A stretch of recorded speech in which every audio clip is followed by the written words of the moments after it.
Dear friend, इस video में हम क्वेश्चन डिस्कस करेंगे एनवीएस पीजीटी फिजिक्स 2019 और शुरुआत के 20 क्वेश्चन मैंने प्रीवियस वीडियो में अपलोड कर दिए हैं। इस वीडियो में हम क्वेश्चन डिस्कस करेंगे 21 से 30। तो लेट्स स्टार्ट नाउ। क्वेश्चन है, in a series LR circuit the maximum current and the maximum voltage across an inductor of inductance 3 milli henry are 2 ampere and 6 ampere respectively, then the time constant of the circuit is। देखो time constant का formula होता है L upon में R, और अगर RC circuit होता है तो RC सर्किट के लिए ये होता है RC, तो इक्वल टू RC। यहाँ पर हम L upon R formula use करेंगे। अच्छा, L की वैल्यू तो हमें गिवन है 3 मिली हेनरी है, लेकिन रेजिस्टेंस नहीं पता। तो आपको पता है V इक्वल टू IR होता है, तो हम यहाँ से R की वैल्यू V अपॉन I से निकाल पाएंगे। वोल्टेज कितनी है 6 और करंट कितना है 2, तो ये आ जाएगा 3। और देखो यहाँ पर ये 3 रेजिस्टेंस है, इसको हम लिखेंगे ओम में। अब फॉर्मूला लगाते हैं L अपॉन R। L कितना है 3 मिली हेनरी, तो उसको आप ऐसा यूनिट में 10 टू द पावर -3 लिखेंगे। R कितना है 3, so it will be equal to 1 into 10 to the power -3, और टाइम कॉन्स्टेंट की यूनिट होती है सेकेंड, तो कितना आ गया 10 टू द पावर -3 सेकेंड, यानी कि 1 मिली सेकेंड भी आप इसको लिख सकते हो। तो हमारा सही आंसर होगा ऑप्शन 4। नेक्स्ट है, optical fibre works on the principle of. देखो ये बहुत कॉमन क्वेश्चन है, ये TIR पर डिपेंड करता है। अब TIR क्या होता है? Total internal reflection. तो टोटल इंटरनल रिफ्लेक्शन का मतलब ये है कि अगर मान लीजिए कोई लाइट रे है और वो डेंसर मीडियम से, ये डेंसर मीडियम इधर ले लेते हैं और इधर रेयर मीडियम, तो मान लेते हैं कोई लाइट रे डेंसर मीडियम से रेयर मीडियम में जा रही है, ठीक है। TIR क्या होता है मैं वो बता रहा हूँ पहले। और लेट्स से इसका जो इंसिडेंस एंगल है लाइट का, वो मीडियम के क्रिटिकल एंगल के बराबर होगा। अगर है तो, अगर मान लीजिए इंसिडेंस एंगल क्रिटिकल एंगल के बराबर है, तो जो लाइट होगी ये इस सरफेस पर ग्रेज करेगी, ठीक है, ग्रेजिंग होगी यहाँ पर।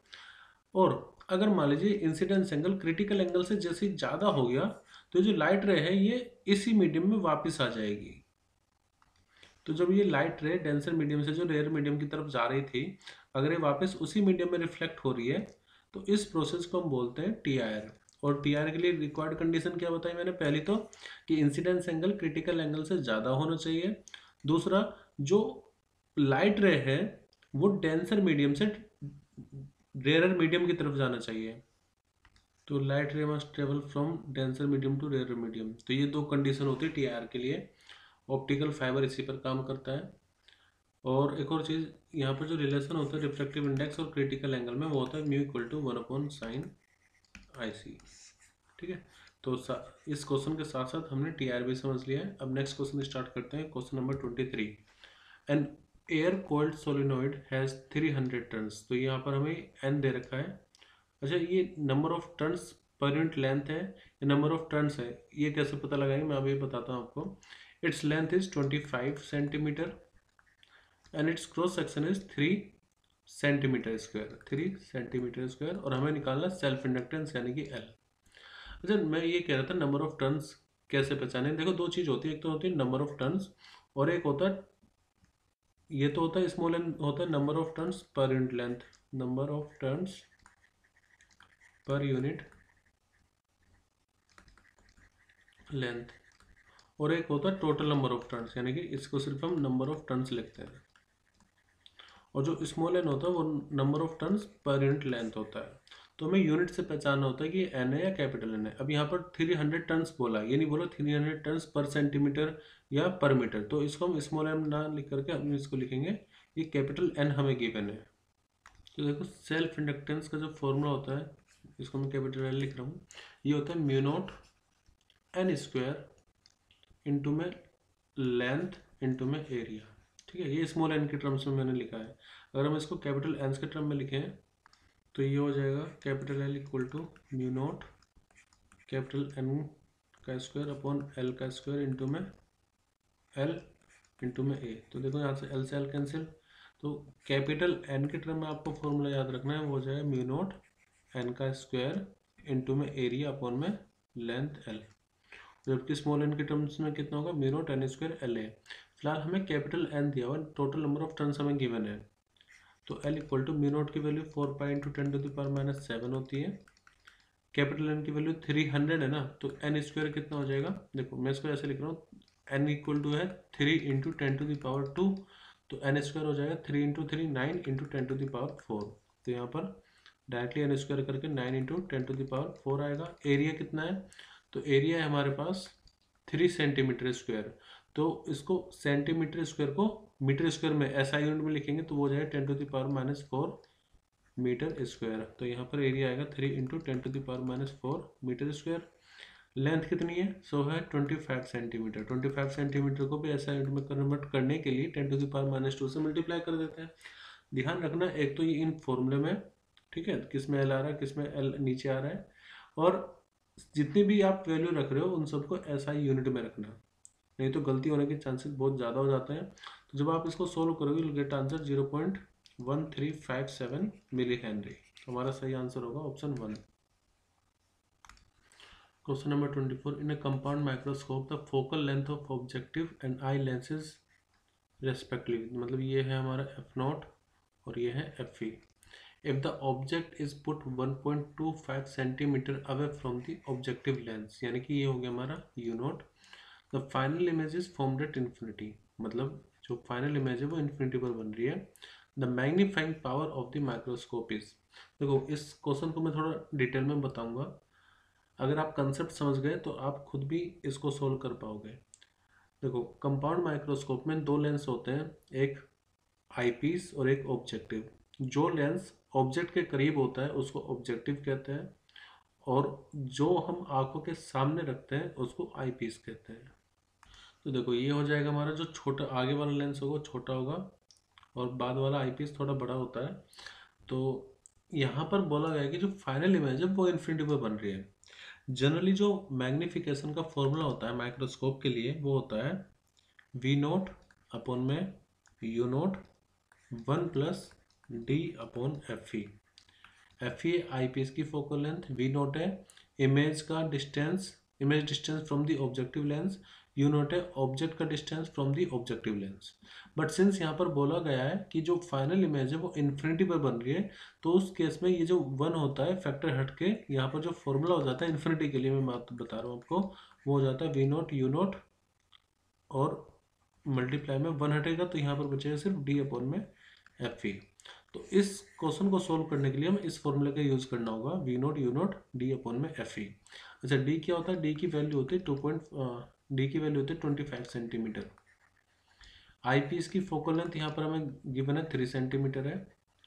U0 यानी कि ऑब्जेक्ट डिस्टेंस, देखो ये बोला नहीं 1.25 नॉट 1.25, तो U0 हमें 1.25 गिवन है। अच्छा V0 हमारे पास नहीं है तो पहले हम V0 निकालेंगे, उसके बाद मैग्निफिकेशन फाइंड करेंगे। तो देखो लेंस फॉर्मूला होता है 1/f equal to 1/b, minus आता है लेंस में 1/u 1/, यहाँ पर जो हम कैलकुलेशन कर रहे हैं वो हम कर रहे हैं ऑब्जेक्टिव के लिए, तो यहाँ पर हम F0 लेंगे, ये हो जाएगा V0 और ये हो जाएगा U0। तो 1/f0 कितना है 1.2 सेंटीमीटर है। और देखो कॉन्वेक्स लेंस है तो उसकी फोकल लेंथ पॉजिटिव होती है, तो फोकल लेंथ होगी 1.2 इक्वल टू 1/V0 हमें नहीं पता, निकालना है माइनस 1/, ऑब्जेक्ट लेंस के इस तरफ रखा तो उसको डिस्टेंस हम लेंगे नेगेटिव में, और वो 1.25 हमें गिवन है तो यहाँ पर माइनस के 1.25, ठीक है। तो ये हो जाएगा 1/1.2, ये माइनस माइनस प्लस होगा, और जब ये इधर जाएगा तो फिर से माइनस हो जाएगा, तो 1/में 1.25 इक्वल टू आएगा 1/V0। तो जब आप ये सोल्व करोगे तो V0 की वैल्यू आएगी 30 सेंटीमीटर। अब हम फॉर्मूले में सभी वैल्यू हमें पता है तो फॉर्मूले पुट करते हैं, M इक्वल टू V0 है 30, U0 है 1.25, D की वैल्यू 25, और देखो ये सब सेम यूनिट में होना चाहिए, और FE कितना है, आई पीस की फोकल लेंथ है 3, तो हो गया 10, और 1.25 है तो इसको आप ऐसे लिख सकते हैं 100, तो ये डिवाइड करके आ जाएगा 200, तो हमारा सही आंसर होगा ऑप्शन 2। तो ध्यान रखना, फॉर्मूला ध्यान रखना है, जैसे V0 upon U0 1 plus D upon FE होता है माइक्रोस्कोप के लिए फॉर्मूला, लेकिन जब इमेज फाइनल इमेज इन्फिनिटी पर बन रही है तो 1 हटा करके सिर्फ V0 upon U0 into D upon FE हो जाएगा। क्वेश्चन नंबर 25 है, under the influence of a variable force, force हमें गिवन है, वो वेरिएबल है और ये 60 डिग्री पर एक्ट करे विद एक्स एक्सिस और डिस्प्लेसमेंट हो रहा है हमारा 10 से 60 हेंस, और जो फोर्स है वो न्यूटन में है और कोऑर्डिनेट हमारे मीटर में। हमें निकालना है कि वर्क डन कितना होगा जूल में। अच्छा, वर्क डन निकालने के लिए इसका फॉर्मूला पता होना चाहिए। जनरली हम 9th क्लास में सीखते हैं वर्क डन होता है फोर्स मल्टीप्लाई बाय डिस्प्लेसमेंट, लेकिन 11th क्लास में हमको पता चलता है कि फोर्स बराबर होता है एफ डॉट एस, यानी कि it is the dot product of the force and displacement. और इसको हम एफ एस कोस थीटा भी तो लिखते हैं, कोस थीटा, थीटा होता है angle between force and displacement. तो फिलहाल हमारे पास क्योंकि वेरिएबल फोर्स है तो एक फॉर्मूला में पता चलता है, वो होता है D W equal to F dot D S, ठीक है, डी आर भी लिख सकते हैं। यहाँ पर हम एक्स कोऑर्डिनेट के लिए करेंगे तो यहाँ पर हम डी एक्स ले लेंगे। तो डी डब्ल्यू इस, क्योंकि यहाँ पर वेरिएबल फोर्स है ना इसलिए हम डी डब्ल्यू यूज कर रहे हैं, तो हो जाएगा F dot D x, F dot D x जिसको हम लिखेंगे F D X cos theta, ठीक है। तो टोटल वर्क डन निकालने के लिए हमें इंटीग्रेशन करना पड़ेगा, तो यहाँ इंटीग्रेट करोगे तो वर्क डन मिलेगा और यहाँ पर हम लिखेंगे एफ की वैल्यू कितनी है, ए एक्स की पावर 4 प्लस बी एक्स का स्क्वायर, ठीक है, और यहाँ पर डी एक्स, और ये हो जाए कोस 60 डिग्री। अच्छा, कोस 60 डिग्री की वैल्यू क्या होती है, वही जो साइन 30 की होती है, यानी कि 1/2। तो इसकी वैल्यू कोस 60 का तो इंटीग्रेशन नहीं कर सकते ना, यहाँ पे हमें एक्स के रेस्पेक्ट में इंटीग्रेशन करना है, तो कोस 60 को बाहर निकालो पहले। तो अब यहाँ पर करो ए एक्स की power 4 D X plus B X का स्क्वायर डी एक्स। कोस 60 की वैल्यू रख लेते हैं, 1/2 आएगी। और देखो यहाँ पर हमारे पास दो पार्ट हो गए, एक ए एक्स की पावर 4 और एक बी एक्स स्क्वायर।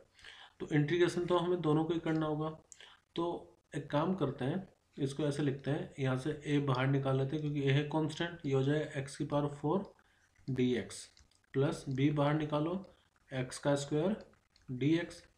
अब हमें एक्स की पावर 4 और एक्स का स्क्वायर का इंटीग्रेशन करना है।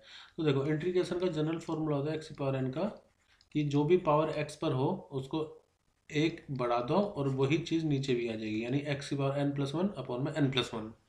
और यहाँ पर लिमिट हमें गिवन है 0 से 6, 0 से 6 क्यों, क्योंकि डिस्प्लेसमेंट सॉरी हमारा 1 से 6 है, तो यहाँ पर हम 0 की जगह 1 लेंगे, तो इसको 0 1 लिख लेते हैं। तो डिस्प्लेसमेंट हो रहा है हमारा 1 से 6, ये भी 1 से 6। अब इंटीग्रेट करते हैं, तो देखो ये आ जाएगा 1/2 ए एक्स की पावर 4 का इंटीग्रेशन क्या होगा, मैंने बताया पावर 1 पढ़ा, तो यानी कि एक्स की पावर 4 है तो 4 और 1 5 हो जाएगी, तो यहाँ पर मिलेगा आपको एक्स की पावर 5/5, ठीक है, और लिमिट चलेगी हमारी 1 से 6 प्लस फिर बी एक्स स्क्वायर का इंटीग्रेशन हो जाएगा एक्स की क्यूब अपॉन में 3 और ये होगा 1 से 6। अब जब हम लिमिट पुट करते हैं तो हम करते हैं final limit minus initial limit, तो ये ऊपर वाली फाइनल लिमिट होती है और इनिशियल लिमिट होती है नीचे वाली, तो ये हो जाएगा हमारा 1/2 ए एक्स की पावर, यहाँ पर ये 5 है और एक्स की वैल्यू हम 6 यहाँ पर पहले पुट करेंगे, तो 6 की पावर 5 माइनस फिर एक्स की वैल्यू हम 1 पुट करेंगे तो 1 की पावर 5 और डिवाइड में क्या रहेगा इसके 5, फिर ये प्लस बी एक्स की क्यूब है तो b/3 यहाँ पर लिख लो, तो एक बार एक्स की वैल्यू हम पुट करेंगे 6 तो 6 की क्यूब माइनस एक बार एक्स की वैल्यू पुट करेंगे 1 तो 1 की क्यूब। अब बस इसको हमें सोल्व करना है, तो 1/2 यहाँ से आ जाएगा ए 6 की पावर 5 माइनस 1 की पावर 5 और 5, तो इसको अभी ऐसे लिख लेते हैं 6 की पावर 5 माइनस 1 डिवाइड में 5 और यहाँ पर b/3 6 की पावर 3 माइनस 1। अच्छा यहाँ पर 1/2 है, ये पूरे पे अभी 1/2 पूरा बाहर है। अब जब आप इसको सोल्व करोगे तो 6 की पावर 5 माइनस 5 और हाफ करोगे सो विल गेट 777.5a और ऐसे 6 की पावर 3 माइनस 1 और उसको डिवाइड करोगे 3 से और फिर हाफ करोगे तो आपको मिलेगा 35.83b। तो हमारा सही आंसर होगा option 3। Question number 26, a body is projected up a rough incline plane of height h and inclination theta. मतलब कोई इंक्लिनेशन सरफेस है हमारे पास, इंक्लाइंड सरफेस है जिसकी हाइट हमें गिवन है h और ये इंक्लिनेशन एंगल है theta. If the velocity of projection is u, मान लीजिए यहाँ से हम किसी ऑब्जेक्ट को प्रोजेक्ट करते हैं और वो इस तरह से जा रही है, ठीक है, और इनिशियल स्पीड हम गिवन है u which make the body just reach the top. मतलब हम इसको ऐसे प्रोजेक्ट कर रहे हैं कि ये टॉप पॉइंट पर जा रही है, तो मान लेते हैं कि ये फाइनली यहाँ पर आई और जब ये टॉप पॉइंट पर जाएगी तो इसकी फाइनल वेलोसिटी कितनी हो जाएगी, 0। तो हमें ये बताना है कि कोफिशिएंट ऑफ फ्रिक्शन क्या होता है, क्या होगा, मतलब यहाँ पर म्यू से डिनोट करते हैं यहाँ से। तो कोफिशिएंट ऑफ फ्रिक्शन यानी कि ये जो सरफेस है कैसा है, रफ है, बोला भी है रफ इंक्लाइंड सरफेस है, तो कोफिशिएंट ऑफ फ्रिक्शन कितना होता है सच दैट कि बॉडी को हम यहाँ से प्रोजेक्ट कर रहे हैं इनिशियल वेलोसिटी यू से और ये फाइनल वेलोसिटी इसकी 0 हो जा रही है और एंगल थीटा और ये हाइट है h। अब देखिए यहाँ पर क्योंकि इनिशियल वेलोसिटी हमें पता है, फाइनल वेलोसिटी पता है, हाइट भी पता है, तो यहाँ पर मैं फॉर्मूला अप्लाई करूँगा, हमें कोफिशिएंट ऑफ फ्रिक्शन निकालना है। तो कोफिशिएंट ऑफ फ्रिक्शन होता क्या है, ये होता है F equal to mu R. वैसे फोर्स और नॉर्मल रिएक्शन में ये फॉर्मूला होता है म्यू। अच्छा, एक यहाँ पर मैं जो रिलेशन यूज करूँगा, एक करूँगा V square equal to you square plus में 2as। ए होता है एक्सीलरेशन, एस होता है डिस्प्लेसमेंट। फाइनल वेलोसिटी हमें पता है, इनिशियल वेलोसिटी यू है, एक्सीलरेशन अगर मुझे पता लग जाए तो फिर मैं म्यू भी निकाल पाऊंगा, मुझे हाइट यहाँ पर पता है। लेकिन ये हाइट जो यहाँ पर एस है वो हम ये वाला डिस्प्लेसमेंट कंसिडर करेंगे, मतलब कि यहाँ से लेकर के यहाँ तक की जो वैल्यू होगी वो एस होगी। अब ये एस और एच में क्या रिलेशन होगा, तो देखो ये एक राइट एंगल ट्रायंगल है, अगर मैं यहाँ पर साइन थीटा अप्लाई करूँ तो साइन थीटा क्या होता है, परपेंडिकुलर अपॉन में हाइपो। तो परपेंडिकुलर क्या है एच और हाइपो क्या है हमारे पास एस। तो हाइपोटेनस की वैल्यू आ जाएगी हमारे पास एच अपॉन में साइन थीटा। अब देखो यहाँ पर जब भी आप न्यूटन सेकंड लॉ अप्लाई करो तो हमेशा आपको लगना है कि नेट फोर्स निकालो, उसमें मास इनटू एक्सीलरेशन के बराबर पुट कर दो। अब जैसे बॉडी यहाँ पर है तो इस पर एक तो ग्रेविटेशनल एक्सीलरेशन लग रहा होगा जो कि इस तरफ लगेगा। देखो इसका वेट होगा, मैं इसको अलग से बना देता हूँ, इसका वेट होगा नीचे की तरफ ऐसे W, जो कि mg के इक्वल होगा, और ये एंगल थीटा है। तो देखो इस वेट का एक कंपोनेंट नीचे की तरफ होगा जिसको हम बोलते हैं mg साइन थीटा। मतलब mg साइन थीटा आएगा, कैसे बताता हूँ, एक्चुअली इसके दो कंपोनेंट हो गए, एक इस तरफ और एक ये। तो ये तो हो जाएगा, जैसे ये एंगल थीटा है तो ये एंगल थीटा होगा, तो ये तो हो जाएगा mg कोस थीटा, और जो नीचे वाला कंपोनेंट आएगा वो आता है mg साइन थीटा। दूसरा, इसको mg कोस थीटा को बैलेंस करता है नॉर्मल रिएक्शन यानी कि r, और मैंने बताया f और r में रिलेशन क्या होता है, f इक्वल टू होता है म्यू आर के। तो नॉर्मल रिएक्शन यहाँ पर किसके इक्वल होगा, mg कोस थीटा के, ठीक है। और जो फ्रिक्शन फोर्स आएगी वो बराबर हो जाएगी म्यू इंटू में mg कोस थीटा। एक्चुअली हमें एक्सीलरेशन अगर निकालना है तो अगर फोर्स निकाल दें हम तो एक्सीलरेशन क्या हो जाएगा, फोर्स डिवाइडेड बाय मास। तो वही हम करने की कोशिश कर रहे हैं। फोर्स अगर निकल जाए एक बार कि नेट फोर्स इस पर कितनी लग रही है तो हम एक्सीलरेशन भी फाइंड कर पाएंगे। तो ये जो फ्रिक्शन फोर्स है ये कितनी, म्यू mg कोस थीटा। इसका मतलब ये होगा जैसे बॉडी अगर ऊपर जा रही होगी तो फ्रिक्शन फोर्स हमेशा अपोजिट डायरेक्शन में लगता है, यानी कि जो फ्रिक्शन फोर्स होगी वो भी mg साइन थीटा की डायरेक्शन में लगेगा, और वो कितना लग रहा है, mu g cos theta, mu mg cos theta. तो देखो यहाँ पर जो एफ नेट है, नेट फोर्स, जिसको हम हमेशा किसके बराबर रखेंगे, मास इंटू एक्सीलरेशन के। तो जो नेट फोर्स लग रही है वो डाउनवर्ड लग रही है दोनों, एक तो mg साइन थीटा और एक म्यू mg कोस थीटा। तो ma को मैं इक्वल लिखूंगा, ma will be equal to mg sine theta plus mu mg cos theta. तो देखो यहाँ पर m तीनों में आ रहा है तो m तो कैंसिल आउट हो जाएगा। तो हमें तो वैसे भी एक्सीलरेशन चाहिए ना, एक्सीलरेशन कितना आएगा, g साइन थीटा प्लस में म्यू जी कोस थीटा। मतलब यहाँ से ये हुआ कि जो म्यू है जो हमें फाइंड करना है कोफिशिएंट ऑफ फ्रिक्शन, ये भी अब अपनी पिक्चर में आने लगा है, ठीक है। अब एक्सीलरेशन आ गया तो हम यहाँ पर एक्सीलरेशन की वैल्यू पुट करेंगे, एस की वैल्यू हम लिखेंगे एच अपॉन में साइन थीटा, क्योंकि आप देखो यहाँ पर एच और यू जी के टर्म में हमारा फाइनल फॉर्मूला आना चाहिए। तो अब एक काम करते हैं, यहाँ पर फाइनल वेलोसिटी 0 है, ये रख दो 0 इक्वल टू इनिशियल वेलोसिटी है u, एक्सेलरेशन, तो बॉडी ऊपर जा रही है तो उसमें रिटार्डेशन होगा, तो हम यहाँ पर एक्सेलरेशन को लेंगे माइनस नेगेटिव साइन, एक्सेलरेशन की वैल्यू पुट कर देते हैं जी साइन थीटा प्लस में म्यू जी कोस थीटा, और इनटू में एस कितना है, एच अपॉन में साइन थीटा, एच अपॉन में साइन थीटा, यानी कि यू स्क्वायर इक्वल टू आएगा 2, मैं इसको इस तरफ ले आऊँ, मतलब या तो यू स्क्वायर को इधर ले जाऊँ, कुल मिलाकर के यू स्क्वायर इक्वल टू आएगा यू।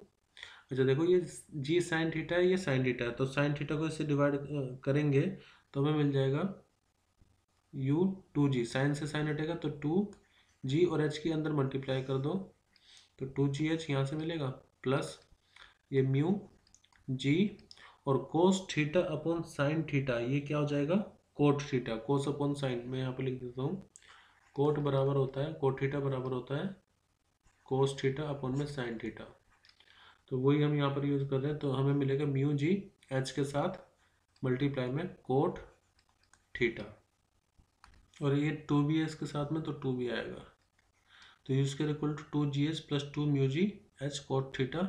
अब हमें म्यू निकालना है, तो इसके लिए 2gh को हमें इस तरफ लाना होगा, तो देखो इसको इस तरफ लाते हैं तो हमें मिलेगा U square minus 2gh equal to 2 mu G H cot theta, तो म्यू निकाला तो म्यू को अकेले रखते हैं, बाकी सबको डिवाइड ले जाओ डिवाइड में, तो ये हो जाए mu equal to you square minus 2gh divided by mu as it is, तो यहाँ पर आएगा 2gh कोट थीटा, या फिर इसको आप ऐसे लिख लीजिए यू स्क्वायर अपॉन में 2gh माइनस 2gh, मतलब मैं इंडिविजुअली डिवाइड कर रहा हूँ 2gh, और यहाँ पर आएगा 1 अपॉन कोट थीटा। अच्छा टेन थीटा होता है 1 अपॉन कोट थीटा, ठीक है, तो आप सभी ऑप्शन में देखो 10 आ रहा है ना, और यहाँ पर कितना है 1 अपॉन कोट थीटा, तो 1 अपॉन कोट को मैं क्या लिख दूंगा टेन थीटा, और देखो ये 2gh से 2gh कैंसिल होगा तो यहाँ पर मिलेगा 1, तो हमारा आंसर हो जाएगा यू स्क्वायर अपॉन में 2gh माइनस 1, और 1 अपॉन कोट थीटा की जगह पर हम लिख लेंगे टेन थीटा, तो इस तरह से हमारा सही आंसर होगा ऑप्शन 1। तो एक बार मैं दोबारा बता देता हूँ, सबसे पहले हमने यहाँ पर एस और एच में रिलेशन फाइंड किया थीटा के टर्म में, फिर हमने एक्सीलरेशन निकाला, और एक्सीलरेशन निकालने के बाद हमने इक्वेशन ऑफ मोशन का यूज करा v square equal to you square plus 2s, क्योंकि बॉडी ऊपर जा रही थी तो रिटार्डेशन होगा, तो इसलिए साइन लिया यहाँ पर नेगेटिव, और फिर यहाँ से हमने म्यू की वैल्यू u और g के टर्म में थीटा के टर्म में फाइंड की। क्वेश्चन है when a ray of light enters a glass slab from air, मतलब when a ray of light enters a glass slab, मतलब एयर से ग्लास स्लैब में कोई लाइट रे एंटर कर रही है एयर से, इसका मतलब वो रेयरर मीडियम से डेंसर मीडियम में जा रही है। अब जब भी कोई लाइट रे रेयर मीडियम से डेंसर मीडियम में जा रही है तो देखो उसकी जो स्पीड होती है वो डिक्रीज करती है, ठीक है, और वेवलेंथ और स्पीड में रिलेशन होता है डायरेक्टली, कैसे आपको पता होगा फ्रीक्वेंसी इंटू वेवलेंथ क्या होता है स्पीड, तो फ्रीक्वेंसी तो चेंज नहीं होती जब भी कोई लाइट रे एक मीडियम से किसी दूसरे मीडियम में जा रही है, तो अगर फ्रीक्वेंसी कांस्टेंट है तो हम क्या कहेंगे कि लैम्डा डायरेक्टली स्पीड पर डिपेंड कर रहा है, तो क्योंकि लाइट रे रेयर मीडियम से डेंसर मीडियम में जा रही है, डेंसर मीडियम में उसकी स्पीड कम हो जाती है, क्योंकि डेंस मीडियम में स्पीड कम होगी, तो स्पीड अगर कम होगी तो वेवलेंथ भी तो डिक्रीज हो जाएगी, क्योंकि वो उस पर डायरेक्टली डिपेंड कर रहा है, तो हमारा सही आंसर होगा कि उसकी वेवलेंथ भी डिक्रीज करेगी। नेक्स्ट है the energy stored in a capacitor of capacity C when the potential difference is V, तो एनर्जी का फॉर्मूला पूछा है कैपेसिटर में, देखो एनर्जी का फॉर्मूला होता है हाफ सी वी स्क्वायर, ठीक है, लेकिन बाकी फॉर्मूले में मैं आपको बताता हूँ, जैसे क्यू इक्वल टू अगर सी वी होता है तो अगर आप क्यू और सी के टर्म में फॉर्मूला चाहते हो तो 1/2 सी, वी को हटा दो तो वी यहाँ से कितना आ जाएगा क्यू अपॉन में सी का स्क्वायर, तो क्यू और सी के टर्म में फॉर्मूला हो जाएगा हमारे पास क्यू स्क्वायर सी। अगर आपको Q और V के टर्म में चाहिए तो 1/2 C को हटा दो, C इक्वल टू कितना हो जाएगा Q बाय में V, और V का स्क्वायर, तो ये हो जाएगा V से V कैंसिल हाफ QV। तो पोटेंशियल एनर्जी के मतलब जो कैपेसिटर में स्टोर होगी उसके तीन फॉर्मूले हो गए, हाफ सी वी स्क्वायर, एक U equal to half QV, और एक 1/2 सी क्यू स्क्वायर, एक मिनट, ये सी से सी एक्चुअली यहाँ पर ये सी डिनोमिनेटर में आएगा, तो इसको आप ऐसे लिखिए क्यू स्क्वायर अपॉन में सी। तीन formula, half C B square, half Q B और half Q square upon C. तो हमारा सही आंसर हो जाएगा option 3 half C B square. Question है an LED has a maximum drop of 1.5 volt. If the supply voltage is 10 then RS is given 470 ohm, the maximum value of LED current कितना होगा। तो मान लेते हैं कि हम एक बैटरी यहाँ पर अटैच किए हुए हैं जिसकी वोल्टेज है 10 वोल्ट, पोटेंशियल डिफरेंस है 10 वोल्ट, और यहाँ पर एक LED कनेक्ट किया हुआ है। LED का सिंबल इस तरह से होता है, तो ये LED का सिंबल है, और LED को हमेशा फॉरवर्ड बायस में कनेक्ट करते हैं। तो फॉरवर्ड बायस मतलब ये जैसे P है और ये N जंक्शन है, तो P टर्मिनल को हम पॉजिटिव टर्मिनल से कनेक्ट करेंगे, P जंक्शन को पॉजिटिव टर्मिनल से, और N को नेगेटिव टर्मिनल से कनेक्ट करते हैं। यहाँ पर रेजिस्टेंस हमने ऐड किया हुआ 470 ओम। तो पूछा है कि इसमें करंट कितना फ्लो करेगा। तो देखो ये जो LED है इसका जो मैक्सिमम ड्रॉप है वो कितना है 1.5, यानी कि LED को हटा करके मैं एज्यूम कर रहा हूँ कि यहाँ पर एक बैटरी लगा देते हैं 1.5 वोल्ट की, मतलब बस मैंने LED को रिप्लेस कर दिया उस वोल्टेज से 1.5 से, और यहाँ पर हमने 10 वोल्ट की बैटरी लगाई हुई है। रेजिस्टेंस हो गया हमारा 470 ओम। अब करंट निकालना है आई। तो देखो करंट कैसे निकालेंगे, एक चीज़ मैं पहले आपको एक कंसेप्ट बता देता हूँ। जैसे मान लीजिए दो सेल हैं और यहाँ पर इसका EMF है E1 और इसका E2, मतलब या फिर पोटेंशियल भी आप मान सकते हो। और अगर ये नेगेटिव से नेगेटिव कनेक्टेड है तो इनका जो इक्विवेलेंट होता है वो इस तरह से आप लिख सकते हैं। जैसे यहाँ पर आप गए तो पहला सेल कैसा मिला, पॉजिटिव, और दूसरा नेगेटिव। तो यहाँ पर हम करते हैं E1 और माइनस E2। और अगर मान लीजिए इस तरह से है कि एक पॉजिटिव का दूसरे के पॉजिटिव से कनेक्टेड है, यहाँ पर ये E1 और ये E2, तो आप वही ट्रिक फिर से अप्लाई करो। जैसे आप इस सेल में इस तरफ जा रहे हो तो पहले सेल का टर्मिनल क्या मिला, पॉजिटिव, तो इसको E1, दूसरे सेल का टर्मिनल कैसा मिल रहा है, वो भी पॉजिटिव है, तो ये हो जाएगा E1 और प्लस E2। ठीक है। अब आप यहाँ पर मूव कर रहे हैं इस तरह से। मान लीजिए मैंने स्टार्ट किया यहाँ से शुरू करना, मैं केवीएल अप्लाई कर रहा हूँ, मान लेते हैं इसी लूप में केवीएल अप्लाई कर रहे हैं। तो अगर मैं यहाँ से स्टार्ट कर रहा हूँ, सबसे पहले मुझे बैटरी मिली है, तो बैटरी का टर्मिनल हम कैसा मिला, पॉजिटिव, तो यहाँ पर हम लिख लेंगे 1.5 वोल्ट। अच्छा, केवीएल क्या होता है, सिग्मा वी जो होता है वो जीरो आएगा, किसी भी लूप में जो नेट पोटेंशियल डिफरेंस है वो जीरो होता है। तो पहले हम यहाँ पर गए तो बैटरी का पहला पॉजिटिव टर्मिनल मिला 1.5। फिर इस मान लेते हैं यहाँ पर करंट आई है, तो इसके अक्रॉस जो पोटेंशियल डिफरेंस होगा वो हो जाएगा V equal to I R. तो ये जो रेजिस्टेंस है उसके अक्रॉस पोटेंशियल डिफरेंस है, तो प्लस आई हमें नहीं पता लेकिन रेजिस्टेंस कितना है 470। अब इसके बाद आप यहाँ पर आ रहे हैं तो इस बैटरी का पहला टर्मिनल कैसा है, जो हमें मिला वो नेगेटिव है, तो हम यहाँ पर लिख लेंगे माइनस के 10 और इक्वल टू 0।